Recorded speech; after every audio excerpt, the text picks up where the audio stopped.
এবার হতে যাওয়ার কথা ছিল না। অবশ্য আল্লাহ তালা ওনার খেদমতে দিল আমাকে মানে কবুল করছে। আমার দাদা নাই, কিন্তু আমি ওনাকে দাদার খেদমত করার জন্য করছি। আমি জীবনে কবার হুলসিয়া চিনি নাই, এরপর আমি করছি জনগণের এবং আমাদের বাংলাদেশের মানুষের কল্যাণের জন্য আমরা উনি দোয়া করছিলাম। ওনার দোয়াতে আল্লাহ তালা আমার দেশটাকে শান্তিতে লাগবে ইনশাআল্লাহ। আমার ভাই সব আমার তারা কি প্রশ্নটা করছে? ইনশাআল্লাহ ভালো হয়েছে, ইনশাআল্লাহ ভালো ভালো খুব ভালো হয়েছে। এখান থেকে আসতে ইচ্ছা করেছে ইনশাআল্লাহ। আব্বা আপনার কি ওইখান থেকে আসতে ইচ্ছে করেছে? আমার যেটা মনে হয় উনি সবচেয়ে একটা বয়স্ক লোক ছিলেন বাংলাদেশে। আমার মনে হয় না ওনার মতো বয়স্ক লোক ছিলেন, কিন্তু এবং আমি যত জায়গায় গিয়েছি মানে ওনার মতো বয়স্ক আমি কোথাও পাই নাই, বাংলাদেশে কোথাও পাই নাই। এবং যেগুলো কাজ আমরা মোয়াল্লেম অফিস থেকে গাড়ির ব্যবস্থা আমরা পাইছি এগুলো করেছি। আদারওয়াইজ যত কাজগুলো আমি হুঁশিয়ার দিয়ে আমি নিজ হাতে করিয়েছি। এবং উনি আমার ব্লাডের সম্পর্ক না হলে আমার দাদার মতো।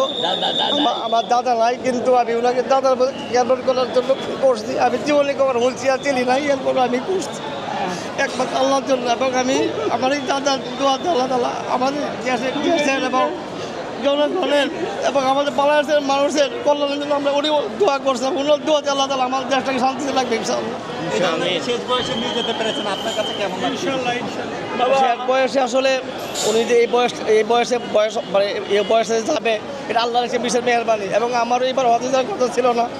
অবশ্য আল্লাহ তালা ওনার খেদমতে দিল আমাকে মানে কবুল করছেন।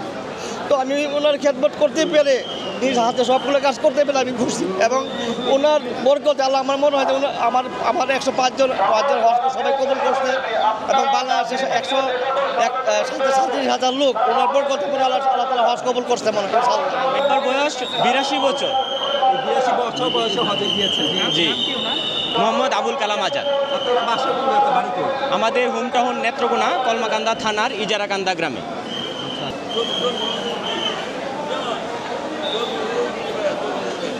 আমি সুপ্রিম কোর্টে অ্যাডভোকেট আর কি। আপনার ওনার কি হয়? উনি আমার শ্বশুর হন।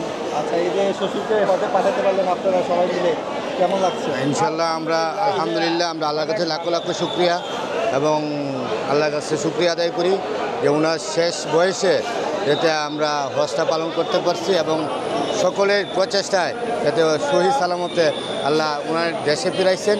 আল্লাহর কাছে হাজার শুক্রিয়া, আলহামদুলিল্লাহ।